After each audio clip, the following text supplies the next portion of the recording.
I'm calling the meeting to order. Please stand for the Pledge of Allegiance. I pledge allegiance to the flag of the United States of America and to the republic for which it stands, one nation, under God, indivisible, with liberty and justice for all. This is the time to extend an invitation for a citizen to schedule time on the commission agenda for an item not listed. Do we have anyone that would like to put an item on the agenda? There being none, I would entertain a motion to approve the agenda. Second. Are there any additions or corrections to the agenda? If not, all in favor say aye. Aye. Opposed? The agenda is approved. Next, we have the consent agenda. Do we have any additions or subtractions to the consent agenda? If not, would we have a motion? So moved. Second. All in favor of the consent agenda, say aye. Aye. Aye. Opposed? The consent agenda is passed. Moving to routine business, approval of claims. Second. I had two questions about claims. I'll ask mine, and I'll ask the rest of you if you've got any. We had in claims an item that's listed for the Brookings Health System for the jail for $5,461 for inmate medical. And Sheriff, I was wondering, was that one inmate or was that a consolidation of a bunch of things? That was a bunch of things. And then the other item that I had a question about, there was a Bose construction payment of $5,523, and it said paving south parking lot. OAC. That was out at the BCOAC. And I wonder if on that description it shouldn't say BCOAC, because just saying the south parking lot didn't really tell us where it was at.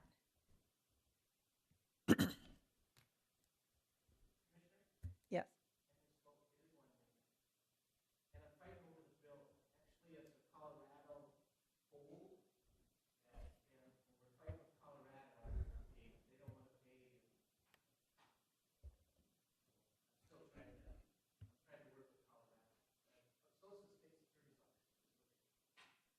Is that an inmate that's pre-sentence or post-sentence?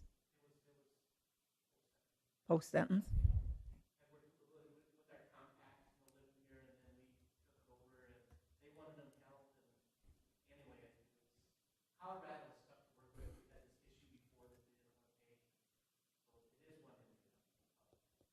And are we holding them for Colorado or? Okay. Thank you. Bummer. Okay, anything else on claims? I can make a note to see if Jen can just change that description so it clears up. Which parking lot? Yeah. Okay, that'd be great. All in favor of approving the claims motion? Aye. Aye. Opposed? Motion passes. Department head reports. I'll start with you, Dick.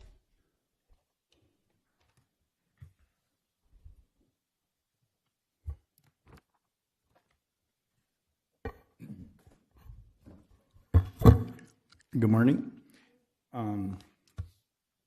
My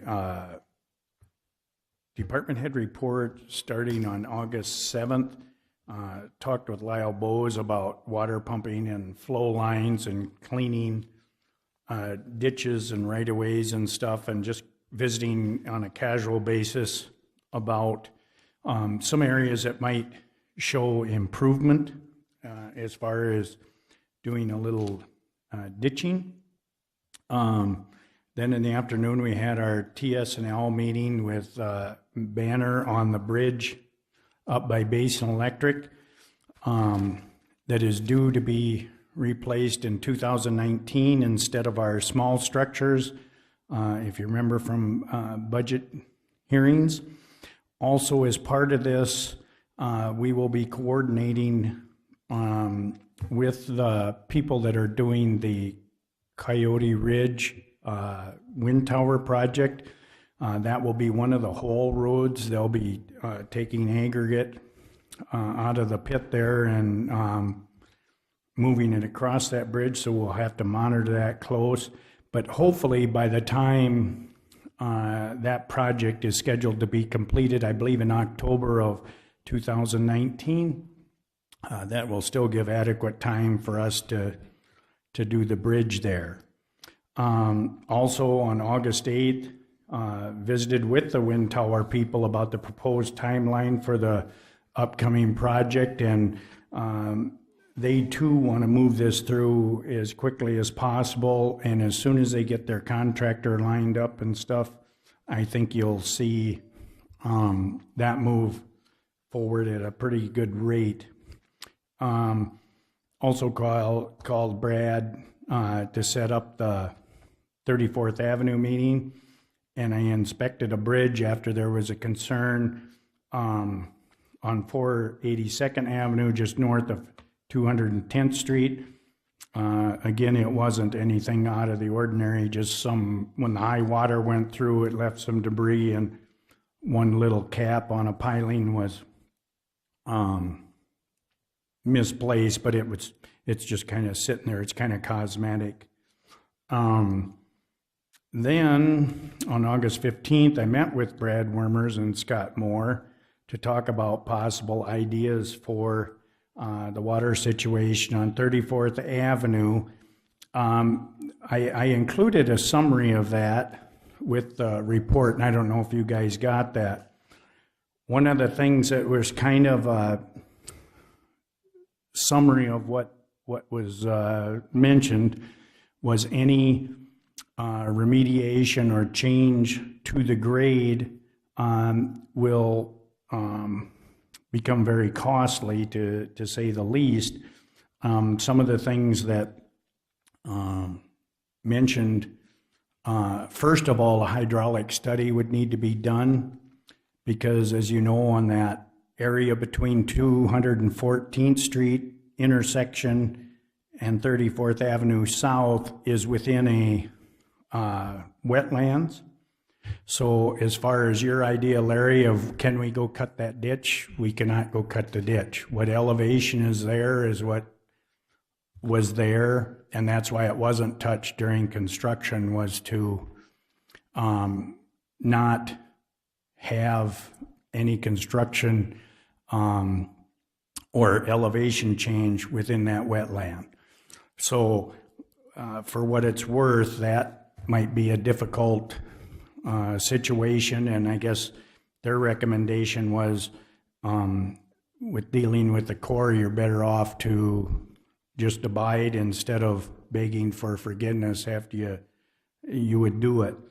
The other thing, it's not that something different can't be done, but until they figure out what the actual water is through there and come up with an elevation,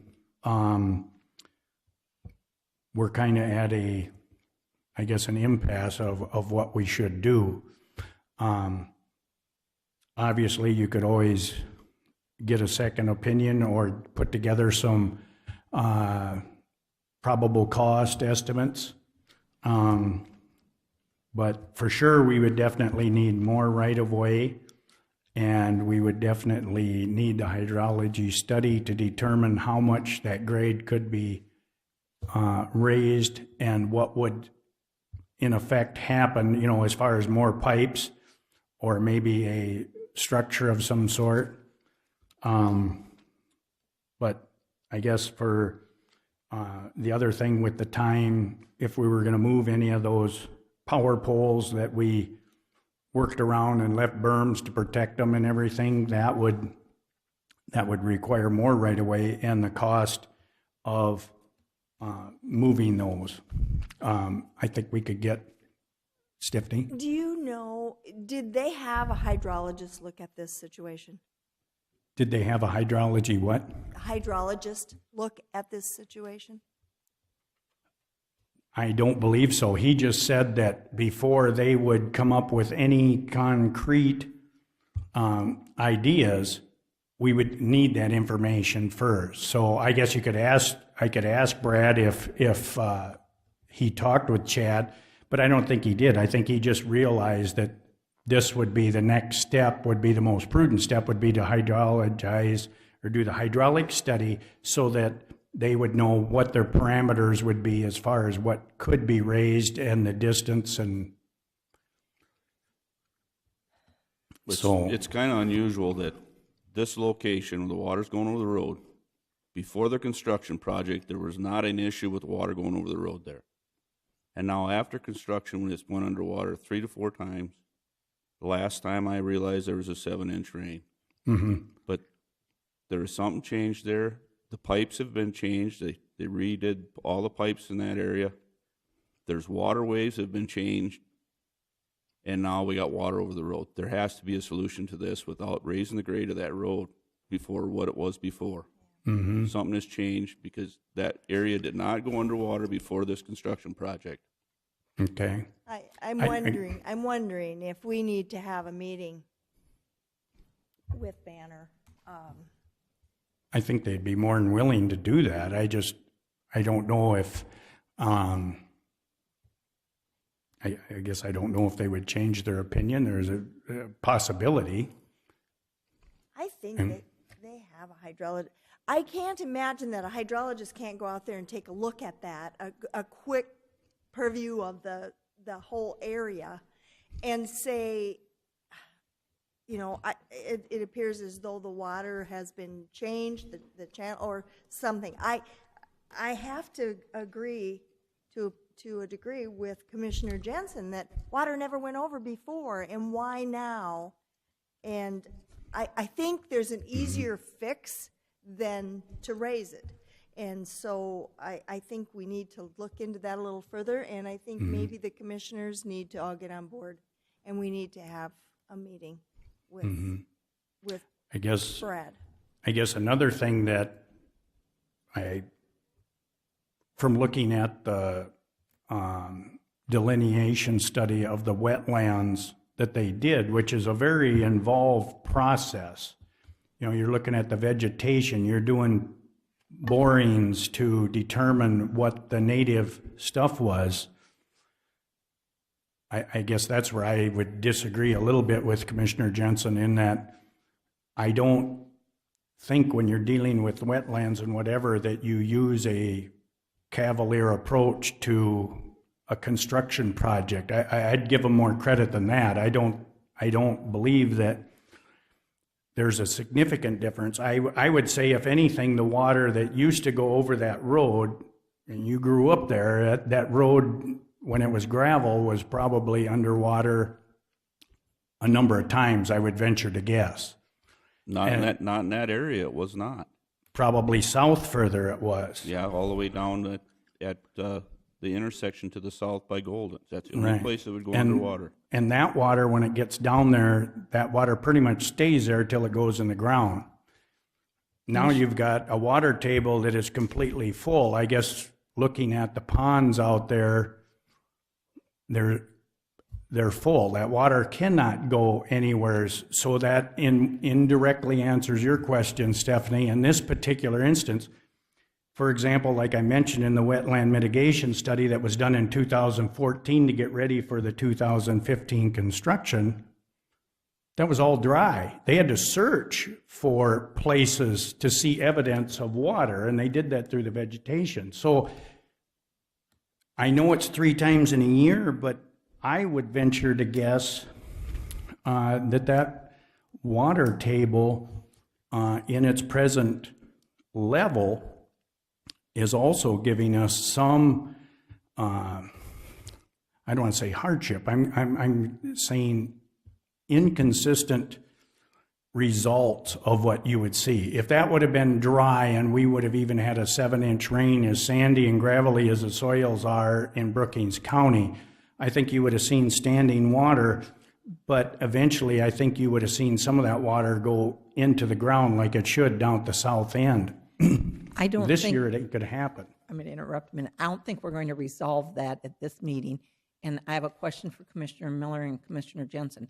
Are you suggesting that we have somebody from Banner come and talk at a commission meeting, or No. that we have appoint a couple of commissioners to meet with him and to explore this issue more? Do the two of you want to be those couple of commissioners? I'll go. Or Commissioner Krogman, since you were involved in the building of 34th, did you want to be involved in that, or? That's fine. That's fine if you want to. Okay, so Commissioner Krogman, Commissioner Jensen, then if you would reach out and get an appointment, maybe report back to us, because I don't think we can resolve anything talking No. about it here Right. today, We're but, not gonna, but no. it needs some further work. Okay? Anything Okay. else, Dick? No. I have a question for you. The okay. water that was out at the highway department. Right. What's going on with that? That's going to be a problem every time it rains. We've talked with the city to try to get them to clear the drainage way south along the railroad tracks that goes west. That would be our best relief. The water that's coming off our property and BMU's site will follow that valley gutter down.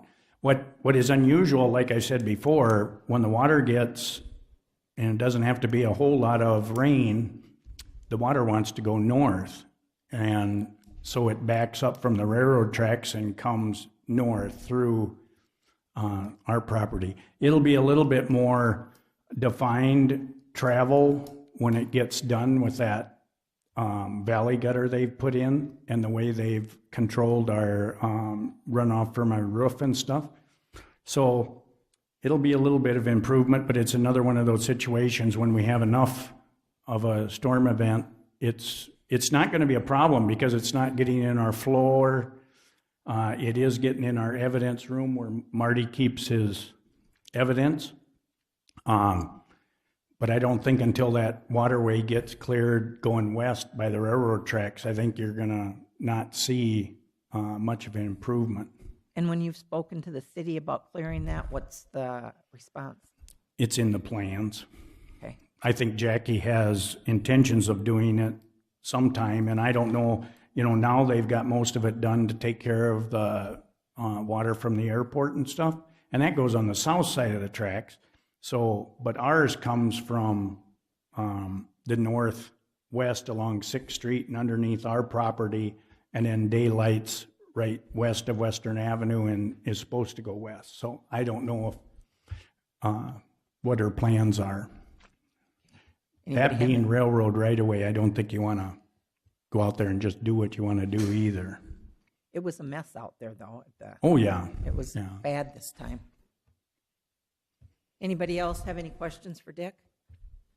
Thank you. Mhm. Marty?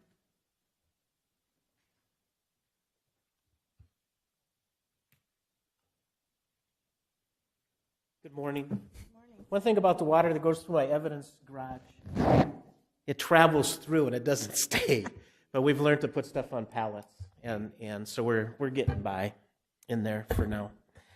Just quickly, when I did this report for the jail yesterday, we had 30 inmates, but this morning we have 25. We were able to release 5 more after court yesterday, so we're down to 25 for today. We still continue to stay busy on the 24/7. We have still 147 individuals on 24/7. We have 48 on UAs, actually 52 on UAs that come in twice a week, and we also have the PBTs that come in. So it continues to stay busy with 24/7. The rural schools are starting to open. Yesterday, Elkton opened. Today, Dubrook opened. Tomorrow, I believe, Sioux Valley opens. So it was kind of nice that we were able to spend some time in each school before they're all going. I checked out the new roundabout out up at the college, and when I went through, it was only me, so I made it through pretty safely. So we'll see what happens when the first ball game's up there, how that works. But it looks like it's supposed to move traffic quicker, so we'll see how that works. So, but anyway, there was a pickup also out there, a white pickup, and that kept going around and around, but I think they were goofing around. Anyway. Other than that, the weekend, college opened. We had 14 come into jail from Friday to Sunday, which is, probably a little under average of what we usually have. So, and a lot of the individuals that came in that was arrested was not SDSU related. It was just general population and stuff. So I know the city police stayed busy with parties and lots of walking around, but as far as the jail, it wasn't bad at all. Other than that, we still continue to stay busy with accidents, those types of things, and traffic complaints. Other than that, I do have a deputy that's going to Alabama. There was some confusion on when we were supposed to ride with the Highway Patrol to Alabama to pick up our dog, to make sure our dog is going to be good. They got a way to test once they get there. We were supposed to ride with the Highway Patrol so we could share expenses. Well, now the Highway Patrol is getting a bomb dog.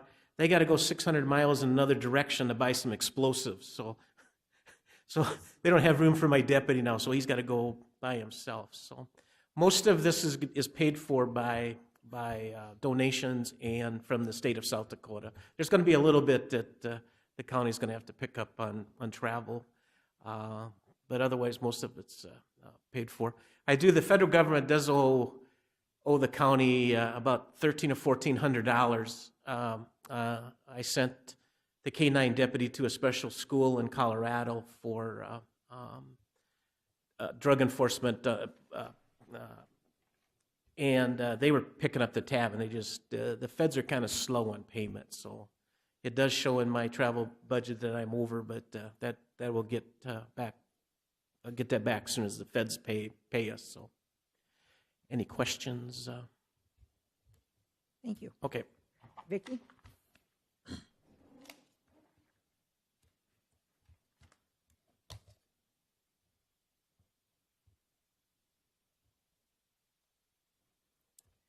Good morning.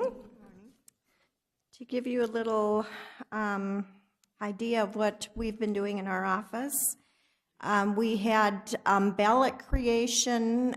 Kristen's been working on that and got that to see change. That was due yesterday, so we're on the road to general election. And last week, Kristen and I went to Oakoma for Tyler training on Wednesday and Thursday. That was a good training, so we went there, and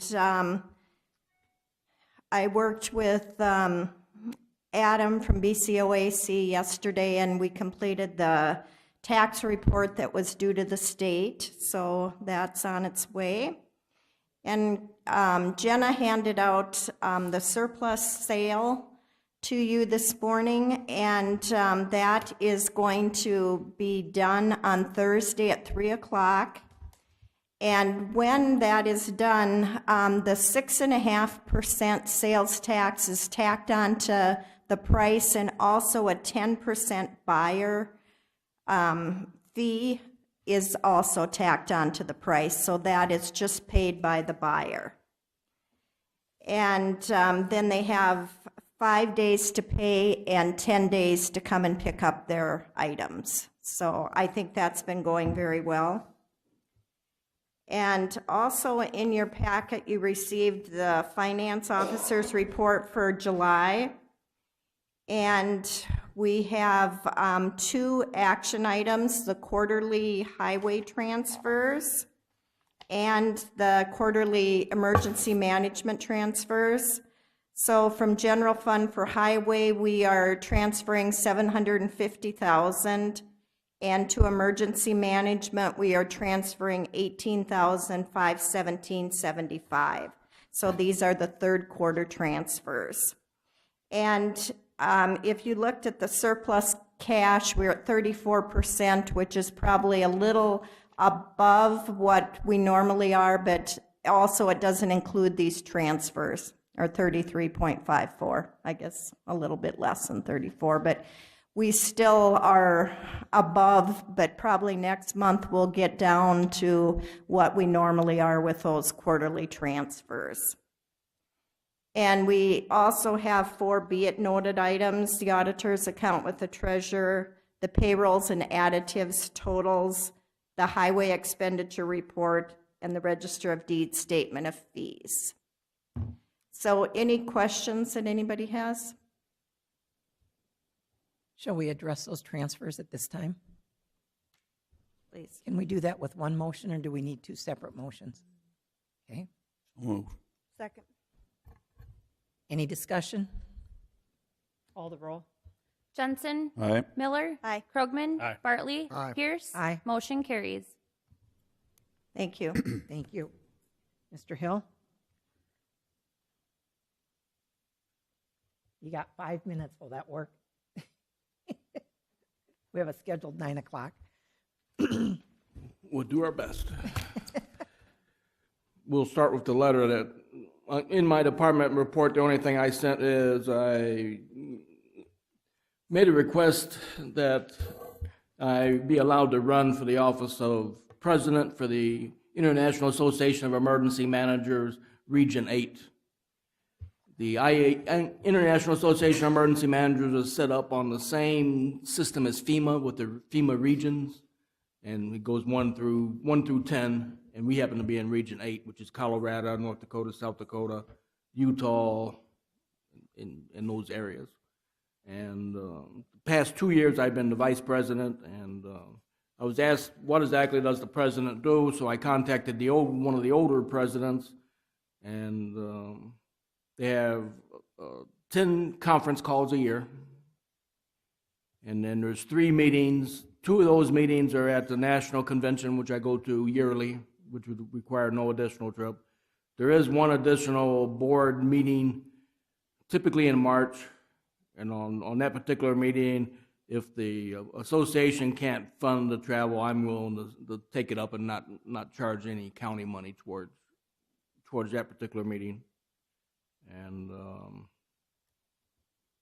then other than that, most of it's mentoring other members, and of course trying to get members into the association. Any additional questions on that? Any questions? As vice, you've been going to these meetings anyway. Correct. The regular schedule, there's been nothing additional requested through the county to go. I've been conference calls, and when I go to the national meeting, then there's meetings there that I would go to or have gone to. So Bob, your participation in this organization takes you out of Brookings County how many days out of the year? Well, my national association is typically 7 days, about a week. Then that's the total, or for each meeting? Well, that's the total. All right.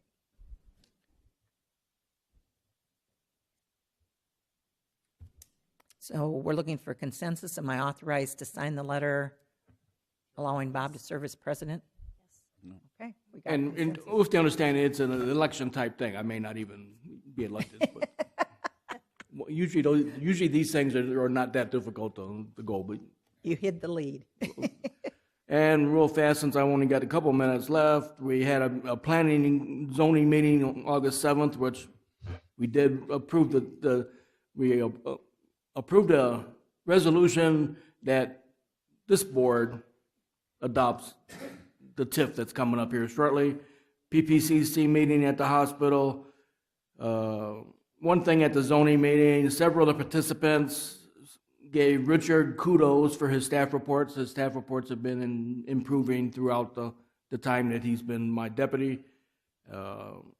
Richard did attend a North American Manure Expo that was held at the Swift Hill Center, and he said that was an excellent thing. He went around to the various dairies, is what he went to, and he saw anywhere from sand, where they use sand and recycle sand, and you got straw, and you got various ways to handle manure. And he said that was quite interesting. Had a tri-state meeting. I may have to come back after this because this is probably important enough. Is it 9 o'clock yet? Yeah, let me break and come back. That'll be fine. Thank you. So we have a 9 o'clock scheduled agenda item regarding the Prairie Aquatech Tax Increment Financing District Number 2. And Toby, you want to come forward and maybe put your name on the record? Thank you, Commission. Toby Morris with Doherty and Company. I was hoping Robert would just continue on with the TIF and do the presentation, but here to discuss in front of you the tax increment financing plan that we've been talking about for the past couple months. where it has gone before staff, looked at it, reviewed it with the staff, and then onto the planning and zoning, and then what would be one of two steps that are left to remain. One will be to review the tax increment plan and the resolution before you to adopt and to approve it, which will formalize and complete that process with the state of South Dakota. The second part will be what's called the developers agreement, where Steve and I have been reviewing it back and forth, and we'll have something for you on your, is it September 4th meeting at that part. And so what I would do is I'll go through this on a 10, 20,000 foot level, give you the highlights of it. By no means do I want to gloss over anything if there's questions, concerns, but really just point out, like I said, some of the highlights as it refers to the Prairie Aquatech and the TIF. As we look at this, there's a couple different standards, or I should say codified laws, that we have to meet with the state of South Dakota in terms of identifying the project costs, identifying the economic impact study, and really most importantly, looking at what is the dollar amount that's to be associated with it. And so the first couple pages are really the introduction, the overview. So if somebody wants to look at this 5 or 7 years down the road, they can go back, and it's supposed to be memorialized in that basis. And as we get to what I would call the first key page, and that is when we look at page 9, we categorize this in the public works, and these are the allowable costs within the public works, and it's discretionary grants and costs. The reason we put it down here is, despite many times I've gone round and round with legislative audit, if we did not put it in here and it was under a true public improvement for the county, that means the county would have to hold the contract, the county would have to disperse the funds on the contract, and it really puts you in a liable position on that, because the minute you have that contract, regardless of the company, you have to be responsible for the payment. So the compromise we did in 2010 or 12, I believe, with the change of the law was to say, hey, look, if counties and city governments want to be a partner and really just a conduit on a tax increment, they're going to grant this amount to the company. Now, I'll further justify how this amount comes up, but what this does then is it really holds you outside of that liable route, that you don't have to worry about any contracts with that. You don't have to worry about any future increment, because once again, we're holding the county harmless, and you're nothing more than a conduit on a tax increment basis. The expenditures on page 11 is when we break it out into eligible project costs, everything from the electrical, water, sewer, what I would really look at and call infrastructure related. What you don't see on there is anything like developer fees. You don't see anything like that. We also break into the non-TIF eligible costs, which is roughly that $45 million on that part. Where we're going down in terms of the actual cost requested is down to that $2.547 million. And the reason we get to that $2.547 million is a TIF is only worth what it's going to generate over so many years. So we worked hand in hand with Chris and your assessor, and it's a great opportunity to work with him, reviewed the plans, and we really came up with what's going to be what I'd say a very close estimate of the present value assessment plus maybe what a future assessment would be on their expansion. So there's no reason to set a TIF at $3.3 million if we know the revenue is only going to go to 2.5, and so that's where we allocated that back down to come up with that $2.5 million. Last thing we really want, and I've seen it in some communities where you have an open-ended TIF where, let's just say we put $5 million in, well, that sort of acts as an annuity, so it's not meant to be like that. It's a dollar for dollar.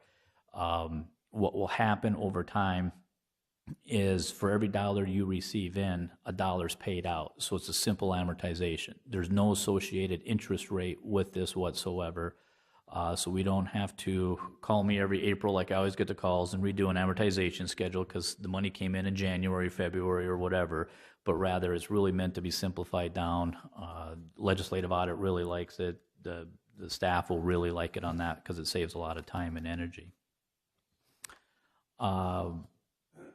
We have had this certified with the state as economic development, so That is a key important step. That's one of the first steps that we take. I know there was a lot of pride from the governor's office down to the local level of making this happen.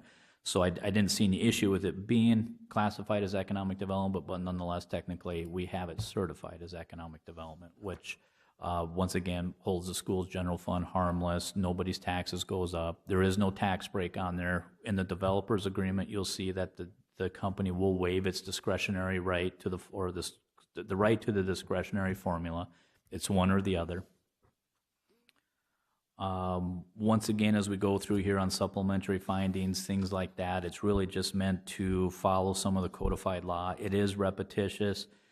A lot of it's due to some of our archaicness of our TIF laws, but nonetheless, it's made to comply within Department of Revenue and their standards that they have. As I go through here more, I'm just trying to think here. It states that it will not exceed 20 years or the 2.547 million. So if for some reason my estimates, which always are conservative, if it pays off sooner, the TIF expires. If you get to the year 20 and there's still $1 million left on it, that's not your problem. That you did your job as a conduit, nothing more, nothing less. Page 23, as you can see, where a lot of the projections really came in. This was working with Chris on the current assessments, what their future building may entail. But really what has to happen for any of this to take place is the infrastructure to go in. And we'll address that a little bit more in the developer's agreement as Steve and I have exchanged some emails on that part. I would say at this point, like I said, I don't want to gloss over it too much. I want to be cognizant of your time, but I really thank the staff and helping me with this. It's been a great pleasure on that part, and I think it's been very beneficial back and forth. And I'll take questions. I just have a question, and I asked you this at Planning and Zoning on that page 23, if we could go back to that. That $27,000, is that on both parcels of land? Or Yes. is that Yep. is the Yep. assumed base for both parcels? Correct. I confirmed that with Wendy Semler at the state. And then if I could say what my understanding is, and you tell me if I'm right, so people listening to this understand what we're doing, is the first 27, the tax paid on that 27,000 remains with the county for the next 20 years or until the TIF ends.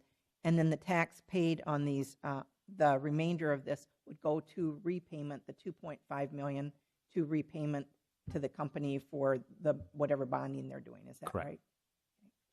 And then the other question that I had is, you said at the Planning and Zoning meeting, and then you said it here again, that the company has to pick between the discretionary formula or the TIF. Mm-hmm. And I know we're not talking about the development agreement at this time, but I just want to ask this question.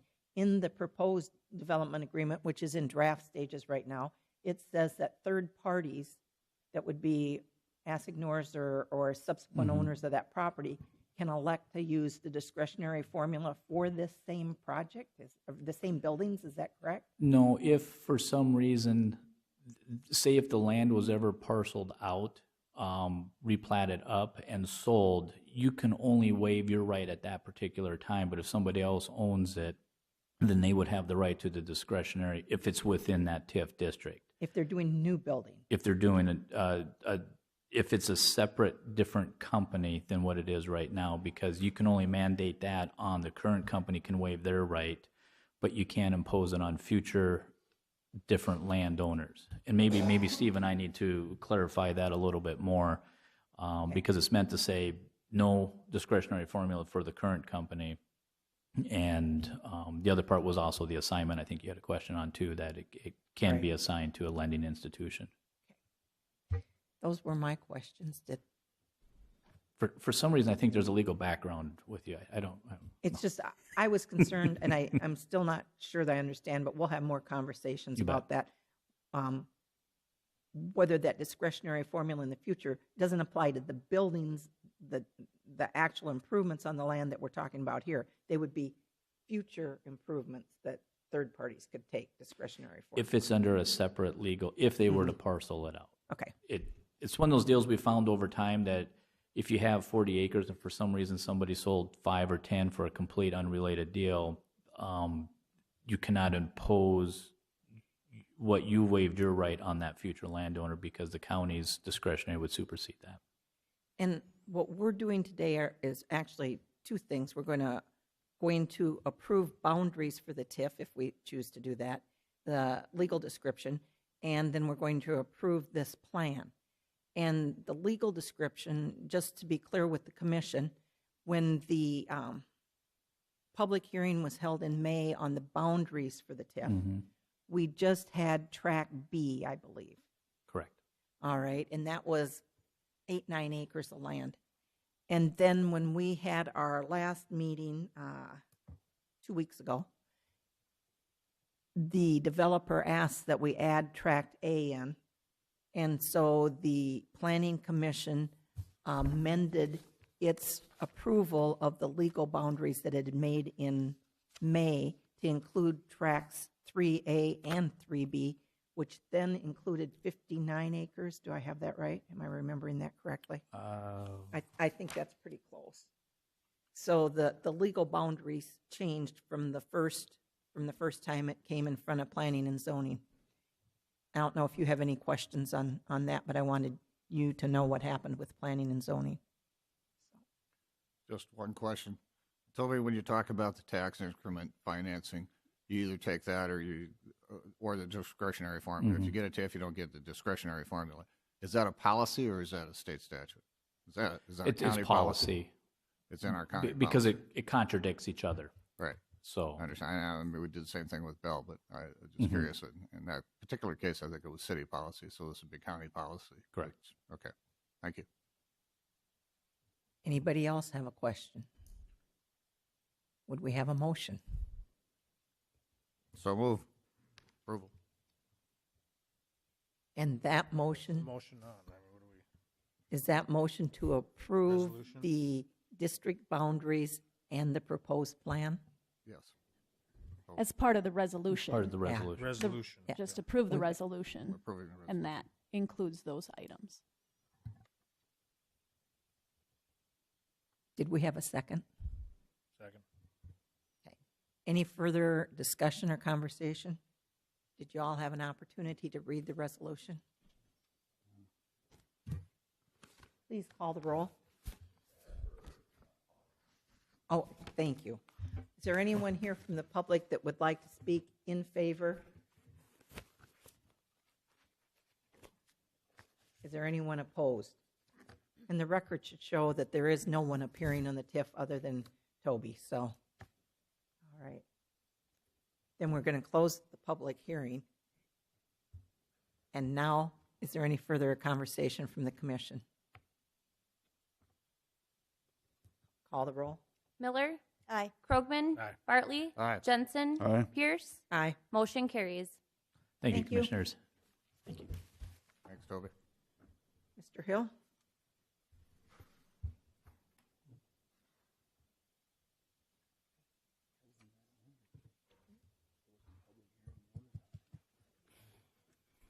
Okay, back on August the 15th, I attended the tri-state meeting in Sioux Falls, and they had an interesting active shooter exercise that they discussed.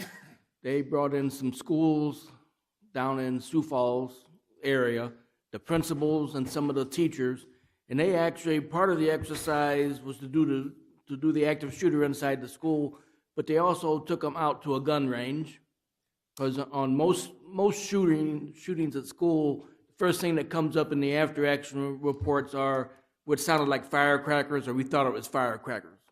So in Sioux Falls, they actually took a bunch of teachers and principals out to a range and set off firecrackers. And then they brought out a 9mm and shot that off, and then they shot off an AR-15 to include on a fully automatic, so they know what the difference is. And then they also did a shotgun, so that these teachers, because the way they was explaining it, especially Sioux Falls, since they're more urban than just about anybody in the state, they said some of these teachers probably had never been around guns at all and never even knew what a gunshot was.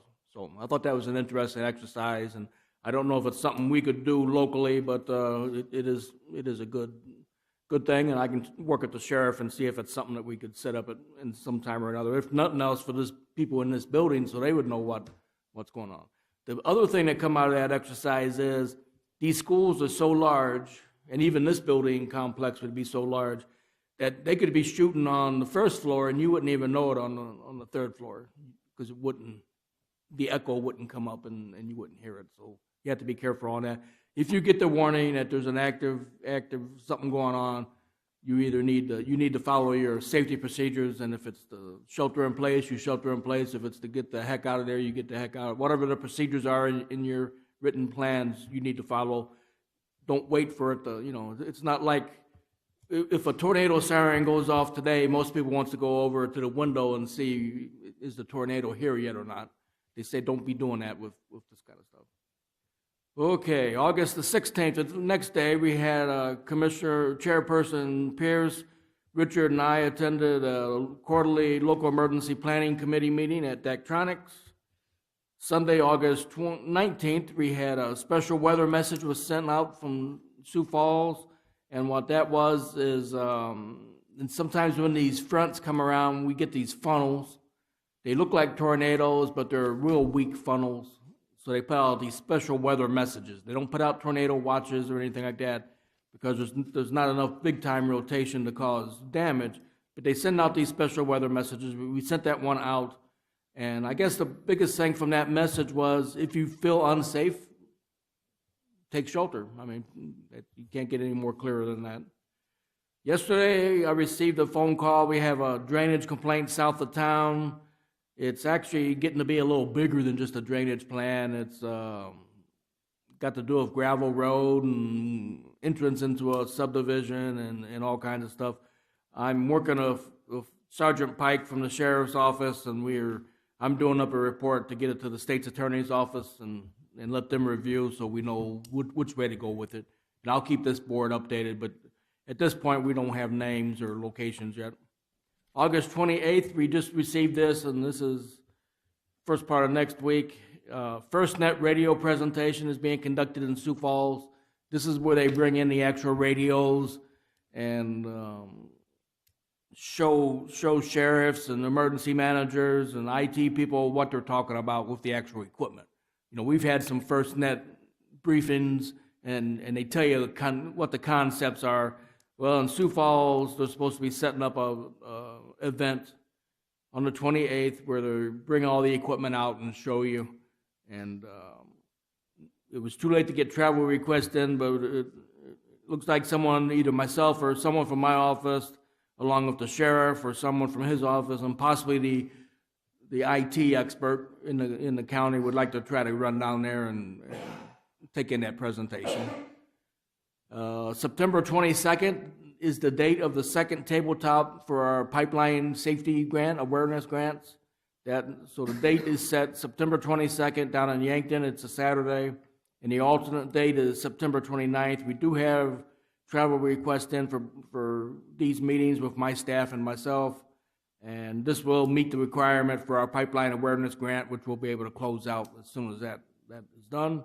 September 24th, we've got a full-scale exercise in Brookings.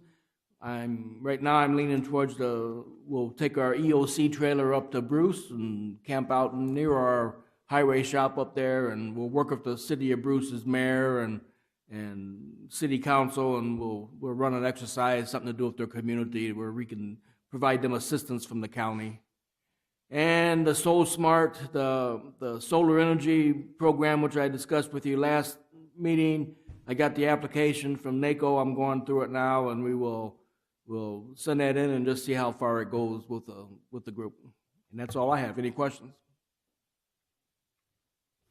Thank you. Thank you. Moving on to regular business. Item A, an action to approve Resolution 18-28, a plat of Thompson Strong New Beginnings Edition in the south one half of the southwest quarter of Section 3, Township 111 North, Range 47 West, at the 5th p.m., Brookings County, South Dakota.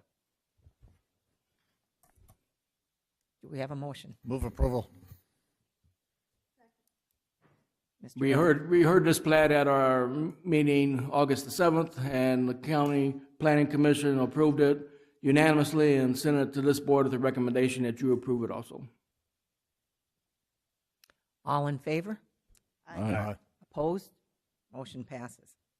Item B, action to approve Resolution 18-29, a plat of Lot 10A, Block 1, Sunset Point Addition in Government's Lot 3 and 4 of Section 22, Township 112 North, Range 47 West of the 5th PM, Brookings County, South Dakota. Move approval. Second.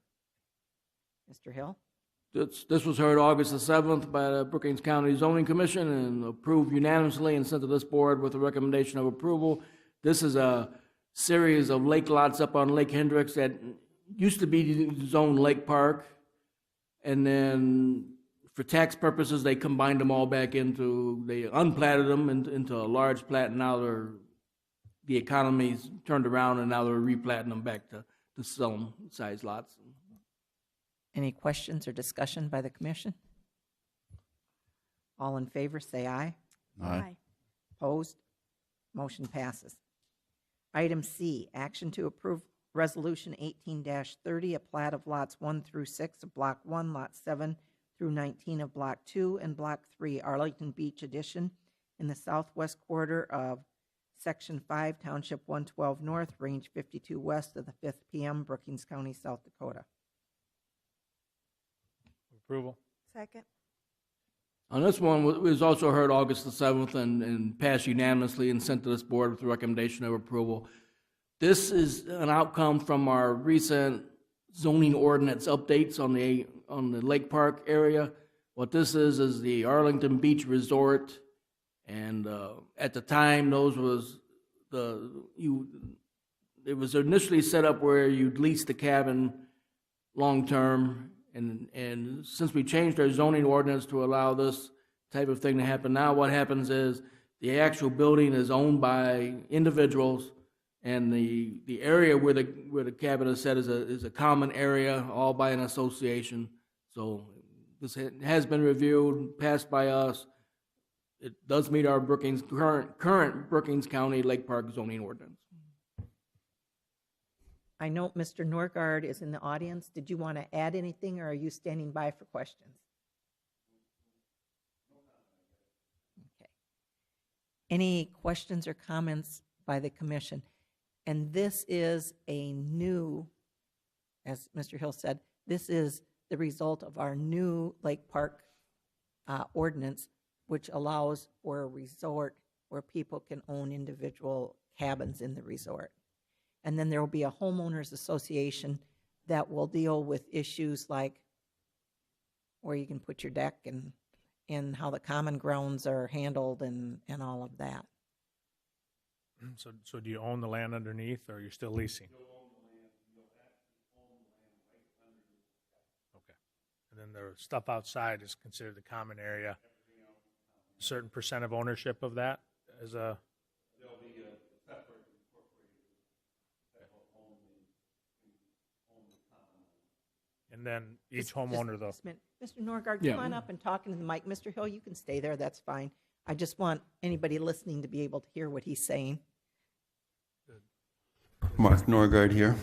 Go ahead. Does each owner, though, have an interest in the common area then, too? Each owner has interest in the common area as well. Like That's so- just like the reserve or anything that would Right. be in Brookings here. Right. So if there was a change in the common area, each homeowner would have some type of a right to have Right. They would notice of they would that have one vote, Right. out of the 19. out of the 19. Okay. Yeah.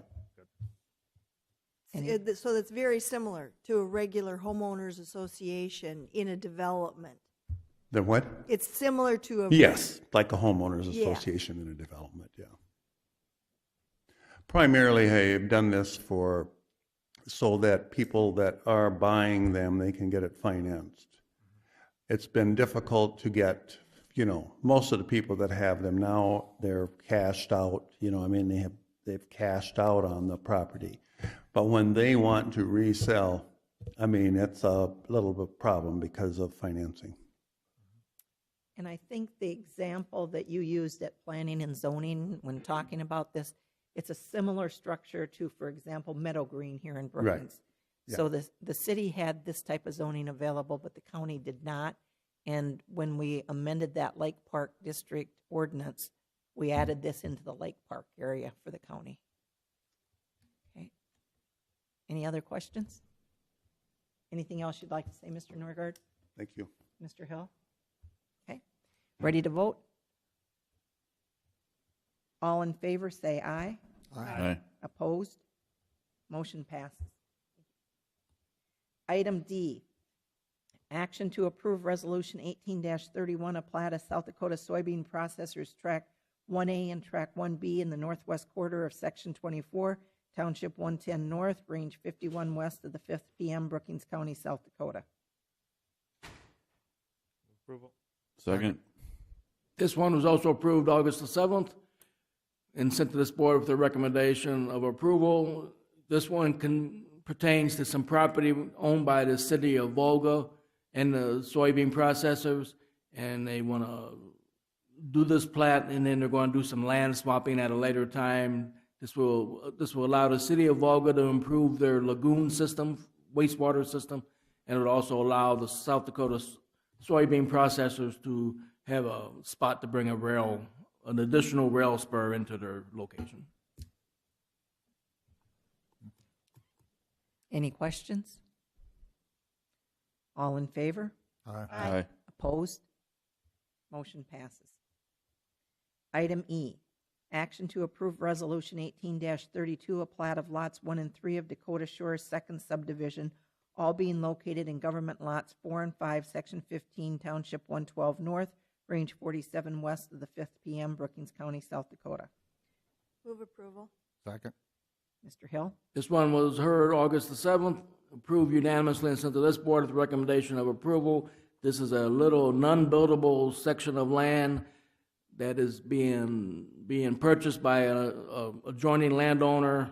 When this combined to his other property, basically right now this property holds a welcome sign to the Dakota Shores development.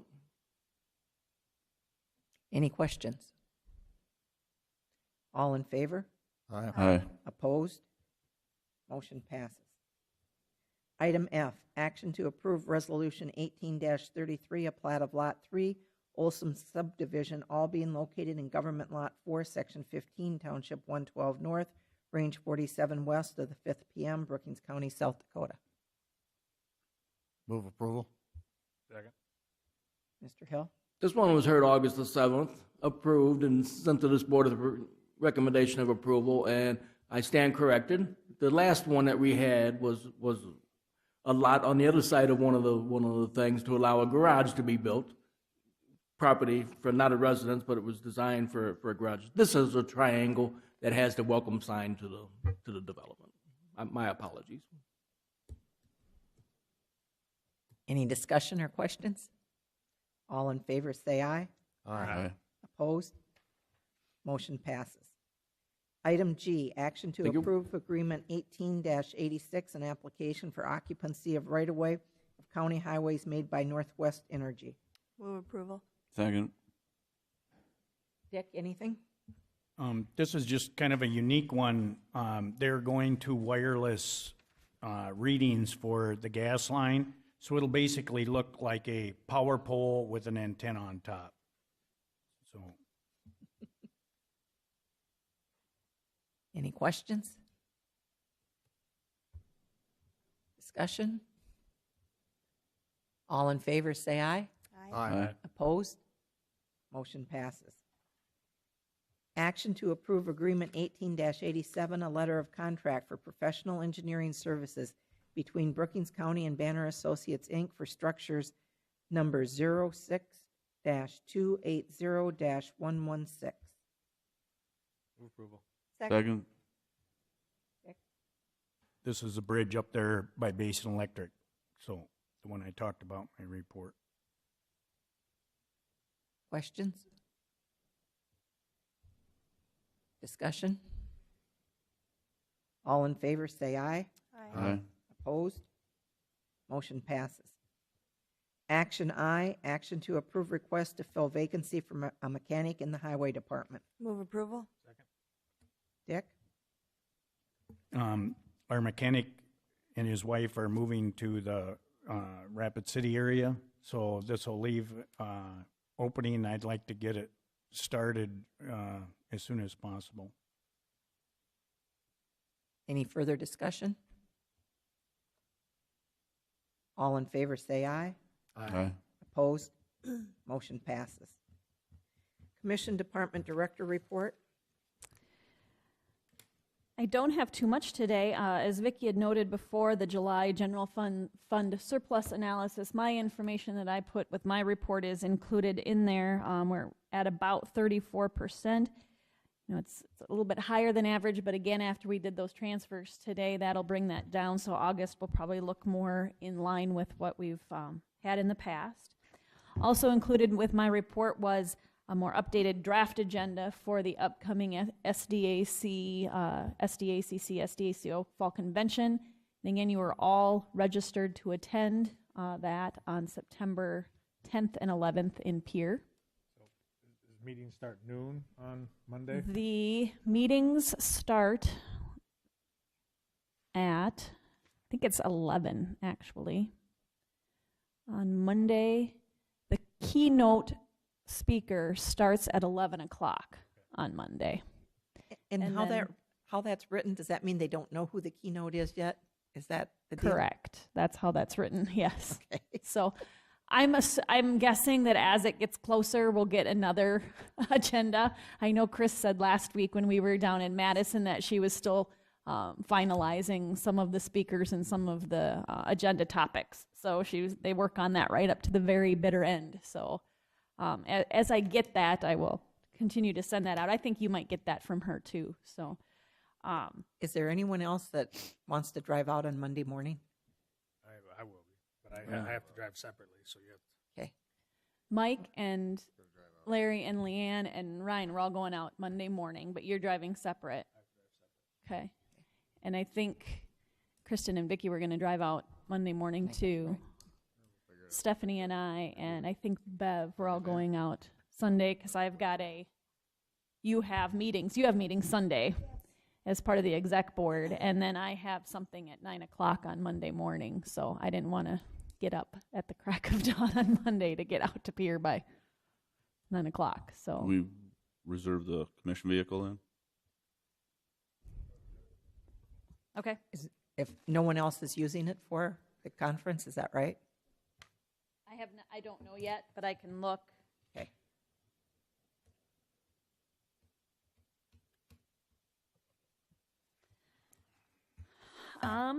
Let's see, what else do I have? Well, Kristen with BCOAC, I know she said she wanted me to let you know that she realizes she hasn't been able to be here for a couple of meetings, but she did have an out-of-state family wedding that she's at, but she'll be here. She'll make sure she's here at the next meeting to give another give an updated report. Just some upcoming dates. Today, as soon as we wrap up here, we need to head out to the Conservation District office just north of town. Hopefully try to be there at about 11:45. We're going to be taking off, and then they're going to feed us lunch at the first stop on the tour, and then we'll continue with the tour. So we want to be up there by about 11:45 or so this afternoon. The mayor's awards reception is on Thursday, August 30th at 5 p.m. at McCrory Gardens Visitor Center. Monday, September 3rd is the Labor Day holiday. Just note that we do have a meeting on the 4th, that Monday after Labor Day, and that's going to be a big meeting. We tried to move some things from today so we could get wrapped up in time for the Conservation District tour, tried to push some things, and also the provisional budget gets approved on that day as well. The September 5th, there's a Daktronics 50th anniversary open house, and I put a copy of the invitation in front of you all this morning. On that Wednesday, the September 5th, from 5 to 8 p.m. out at Daktronics. And then, as I'd mentioned before, Sunday, September 9th for a couple of us, but the September 10th and 11th, the Fall Convention out in Pierre. And that's all I have, unless you have any questions for me. Any questions for Stacy? Anything from the state's attorney's office? Thank you. Moving on to commission reports. Commissioner Jensen. On the 14th, I did attend the Pistol Range Committee meeting out at the OAC. Some discussions were the backstop. Some of the rubber needs to be replaced. We're having a great turnout by the National Guard's been using the facility.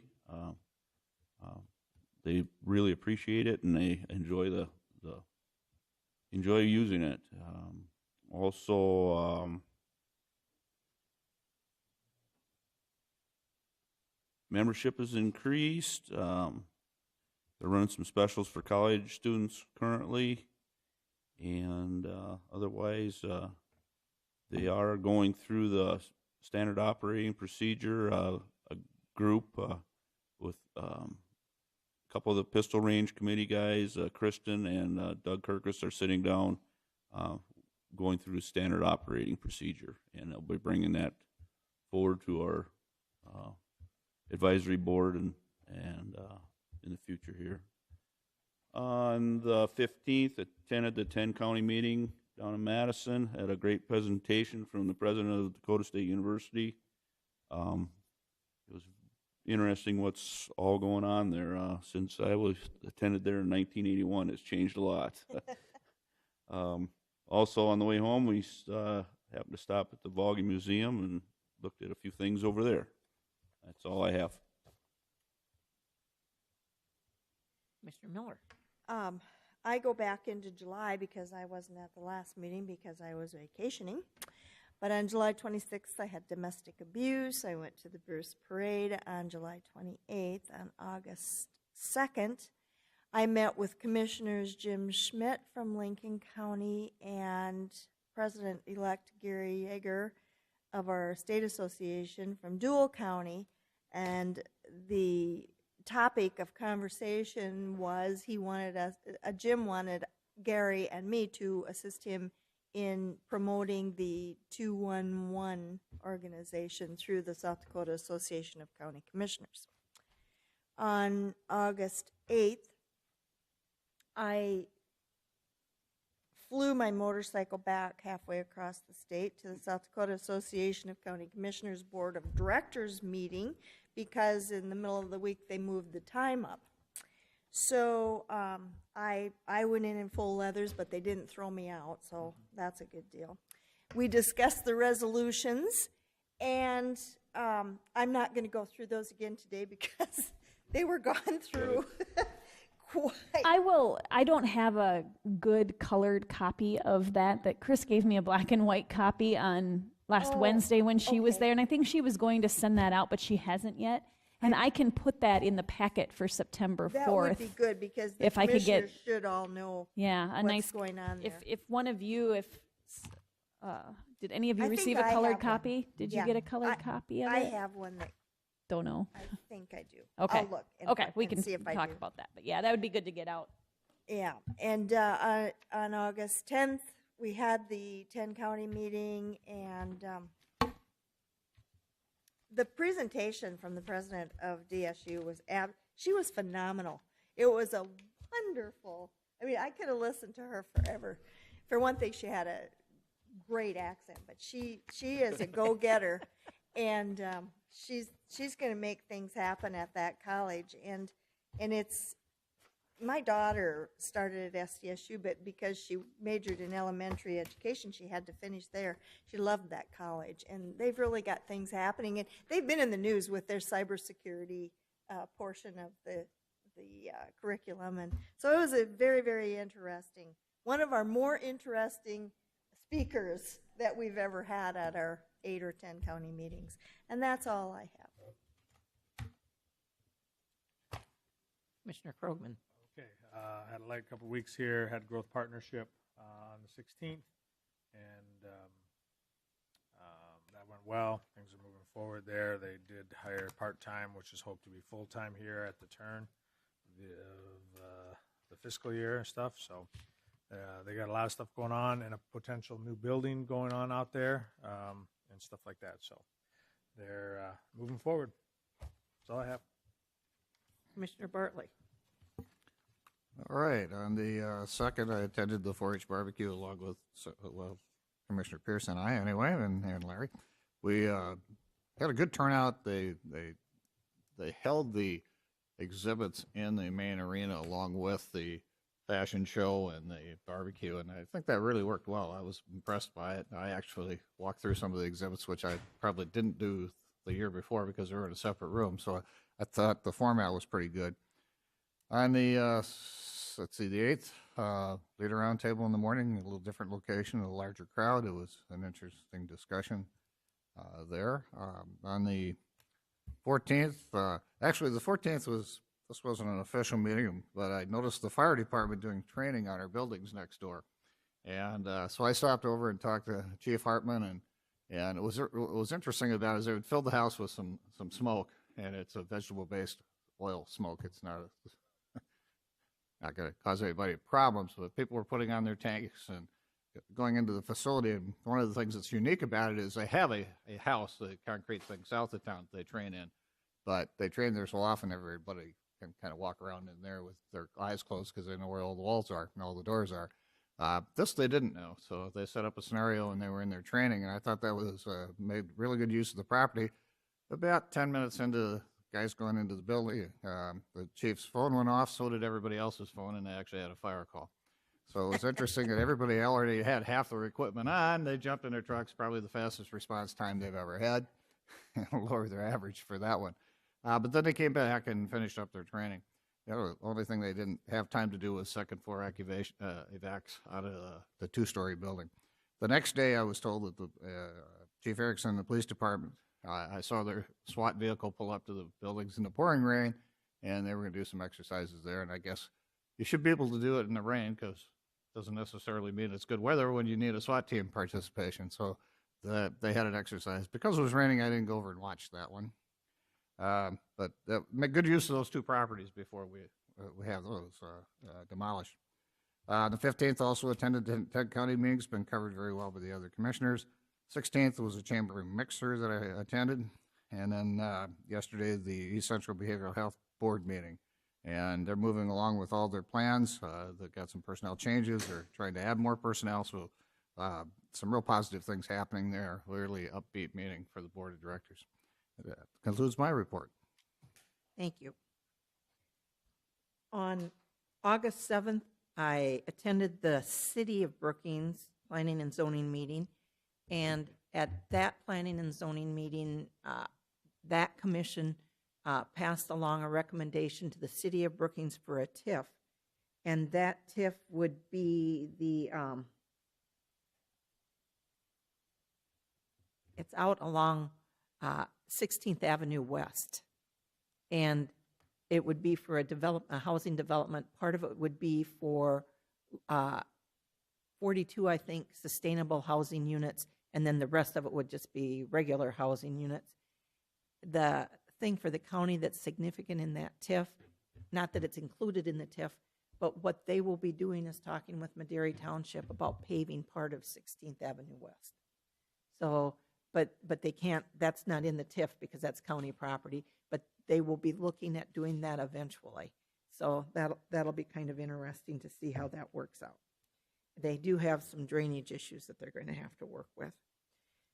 And I don't know if that's gone to the city commission yet or not. Do you know that, Steve? I don't believe it has. Okay. And then also on August 7th, I attended the county planning and zoning meeting where we did the Prairie Aquatech TIF. It was a whole evening discussing TIFs. It was interesting. And then we did all of those plats that you all have already looked at. So that was a good meeting. On August 8th, I attended the Women in Leadership, the summer social. And on August 9th, attended the PPCC/POD meeting. And Bob, I thought I had written down the date of that exercise at SDSU. Do you know that date? For all of you who have been on this committee except for Mike now, so you know POD stands for point of dispersion. And they're going to do an exercise up at SDSU where they're going to give flu shots to as an exercise to practice that. And October 30th, ma'am. that's on October 30th. And this committee is putting a great deal of work into getting ready for that, and they're hoping to maybe inoculate, I think, over 800 people, if I remember that correctly.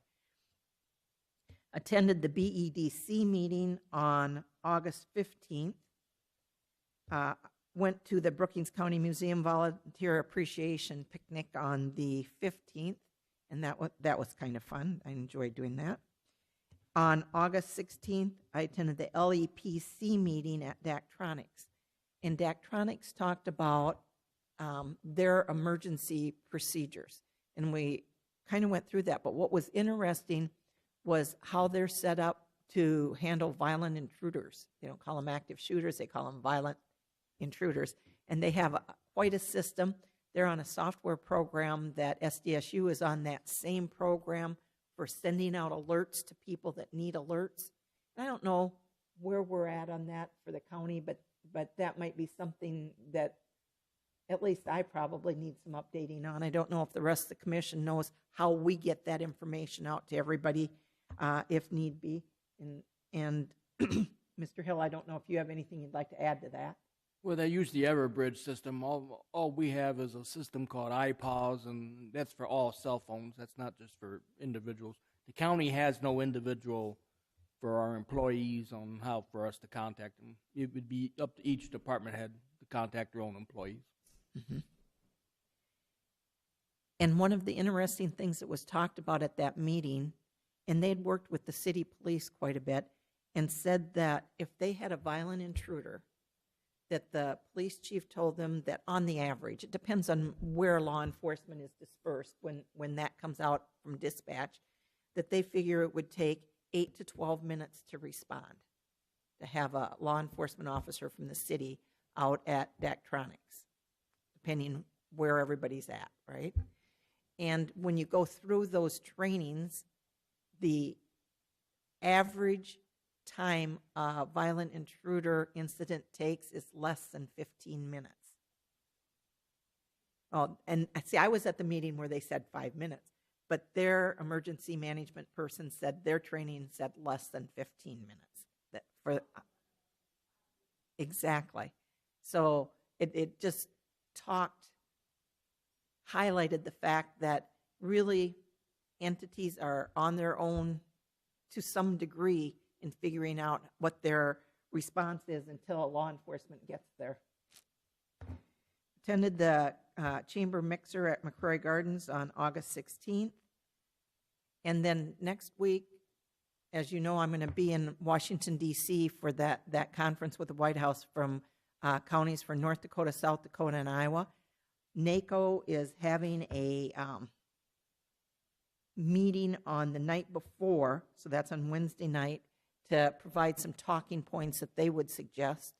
The talking points that I'm taking with me from Brookings County, if anybody has anything else they'd like me to have, and I don't know that I'll have an opportunity to talk to anybody that'll be significant, but these are the things that I'm hoping to take with me, is our grant on the 20th Street overpass, or interchange, I should say.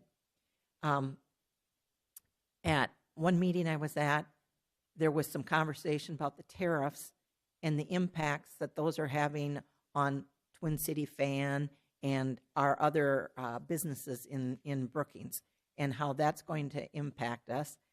And then the third thing, I had a citizen reach out to me and ask if I knew what was going on with the ag easements. And I'm curious if any of you are getting any feedback, and maybe during our conservation tour I might ask some questions today about this.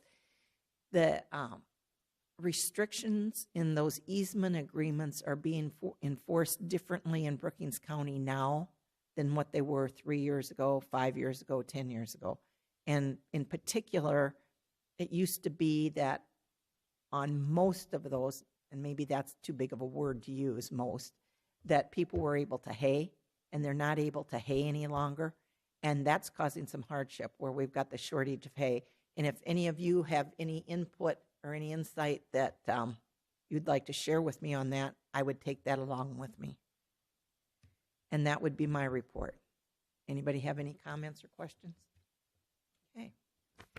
Well then, I think we'll take a 10-minute recess, and at the end of that 10 minutes, I would entertain a motion for us to go into executive session for purposes of meeting with legal counsel pursuant to SDCL, just a second here, 1-25-2, subpart 3. Second. Okay, 10-minute recess, and then we'll be in executive session. Thank you.